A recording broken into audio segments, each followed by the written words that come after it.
Hey, Grok, did God create the world in 6 days? Let's see what Grok says. The question of whether God created the world in 6 days centers on the interpretation of Genesis 1:1 to 2:3 in the Bible. Well, that's good so far. That is the Bible's text. That's where you find it on the creation. All right, Grok says the text describes God creating the heavens and earth over 6 days. Hebrew word is yom, followed by a seventh day of rest. That is still good. Genesis 1 has 6 days, and yom is the Hebrew word for days. Good job.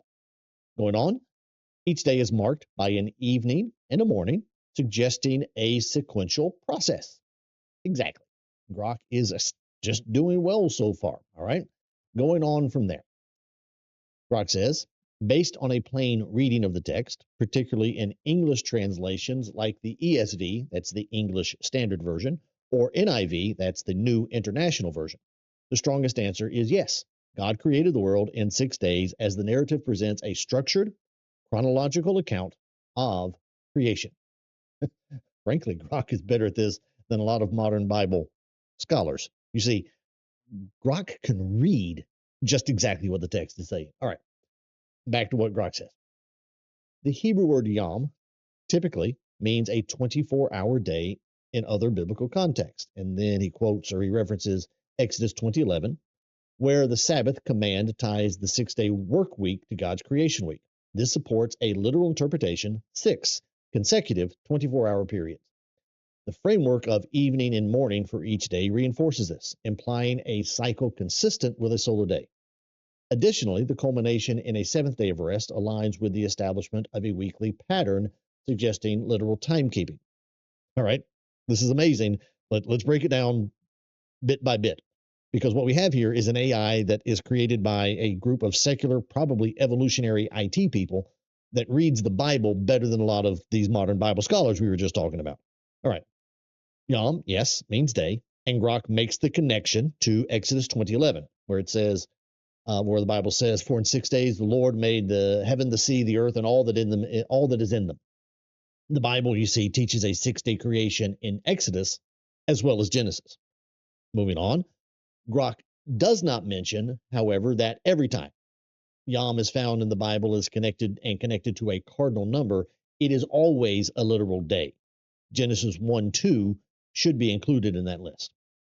Grok goes on, and he is right, that evening and morning demand solar days. Ancient cultures spoke of their days as having evening and morning.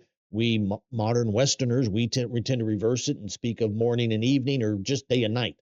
But we all, whether old or young, Eastern or Western, doesn't matter, all of us for all of human history mean the same thing, 24-hour days, because that's what a day is. Grok then also points out that the 7-day structure, the weekly pattern, is consistent with a 6-day, 7-day creation, and we still use that today, strangely enough. All right, Grok goes on from there. Alternate views exist. Some argue that Yom could represent longer periods, the day-age theory, citing 2 Peter 3:8, with the Lord 1 day is as 1,000 years. Others see Genesis 1 as a literary framework, not a literal timeline, noting the poetic structure, days 1 to 3 forming the environments, days 4 to 6 filling them. Okay. Here, Grok does introduce other views about the creation. They are commonly called theistic evolutionary views. They arise as people try to interpret the Bible students try to interpret the Bible to fit modern evolutionary scientific theories. In this block, Grok mentioned the day-age theory. This theory tries to expand the biblical chronology of Earth history to fit into the millions of years evolutionary theory needs by saying that the days of Genesis 1 and 2 are eras. So each day equals one geological age of evolution. There is no textual basis for this view. It is nothing but a denial of the textual language based on a desire of some Bible students to appear academically enlightened. Ultimately, it denies the text, and it just bows in service to modern evolutionary theories. Now, about Grok's including of 2 Peter 3:8. Grok properly quotes the part of the verse some proponents of theistic evolution use to justify their position. Grok does use it, however, just as these evolution believers use it. They skip the other half of the verse, which says 1,000 years is as a day. You see, it flips the coin. The verse is not creating a chronological basis for interpreting the time statements of Genesis. It is simply proclaiming that God is eternal, He has no beginning and no ending, therefore, his existence is not based on time at all. Specific statements in the Bible about time are the foundation of our existence, not his. You see, it's only when we use those phrases in that way that the days of Genesis have any meaning. What they mean is 24-hour days because, well, that is what a day is. All right, Grok goes on. However, these interpretations stretch the text beyond its natural reading. The repeated evening and morning phrase and the absence of clear textual cues for extended eras favor the 24-hour view. Extra biblical considerations like scientific timelines are outside the text's scope and less relevant to its intent.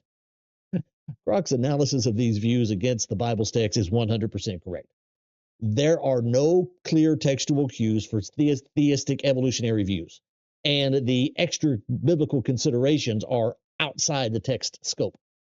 My only point of contention is of Grok's use of favor and less relevant. You see, there is no favoring here, and modern scientific theory is not less relevant. The text does not favor. It is definitively about 24-hour days. And scientific theory is not less relevant in interpreting the text. It is completely irrelevant to biblical exposition. You see, either the Bible accurately refutes modern scientific theory, or the Bible is just a man-made mythological creation. There is no harmony between them. Every person has to make that decision about what the truth is. And you'd better make the right call. Your life and your soul's eternity depends on it. Grok concludes. Thus, based on Genesis 1, the most probable answer is yes. God created the world in 6 literal days. This reflects the text's apparent meaning and internal consistency. Grok concludes this well, except for that word apparent. Grok is an AI.